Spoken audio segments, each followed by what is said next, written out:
Nagtagpo mga idol ang dalawang pinakamalakas na kupunan sa NBA ngayong araw, ang Oklahoma City Thunder at Cleveland Cavaliers, para magbigay ng isang laban sa Oklahoma City.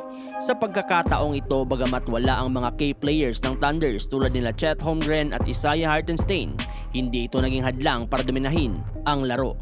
Ang Oklahoma City Thunder mga idol, kahit wala ang dalawang 7-footers na sina Holmgren at Hartenstein, ay ipinakita pa rin ang kanilang lakas. Si Brandon Carlson na naglaro ng kanyang unang mga minuto ay nagbigay ng solidong kontribusyon habang pinapalawak ng Thunder ang kanilang kalamangan sa first half.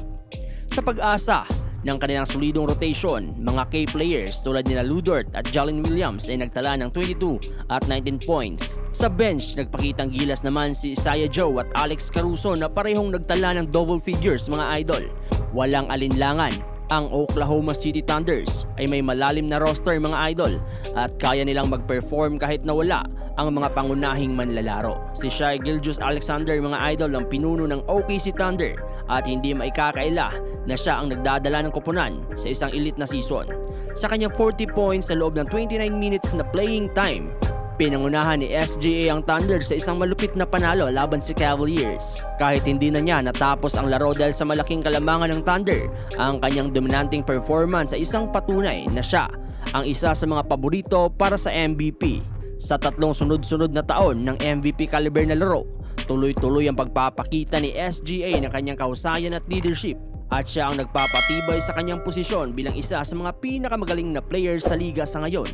Sa kabila ng kanyang mahusay na season mga idol, hindi nakapag-perform si Donovan Mitchell sa isang malaking laban kontra sa OKC Thunder. Sa laro, nagtala lang siya ng 8 points, 3 of 15 shooting sa loob ng 21 minutes na playing time. Nagsimula ang Cavaliers ng mabagal, inaasahan na si Mitchell ang magdadala ng koponan at babangon mula sa pagkatalo. Ngunit dahil sa hindi magandang laro ni Mitchell, nahirapan ng Cleveland na makabalik kontra sa Thunders. Bagamat ang buong koponan ng Cavaliers ay hindi nagpakita ng lakas, si Mitchell mga idol ay may malaking papel bilang isang leader at superstar ng team. Kailangan maging consistent siya sa ganitong laro habang ipinakita ng Oklahoma City Thunder ang kanilang tibay at malalim na roster. Si SGA ay patuloy na nagiging dominante sa liga.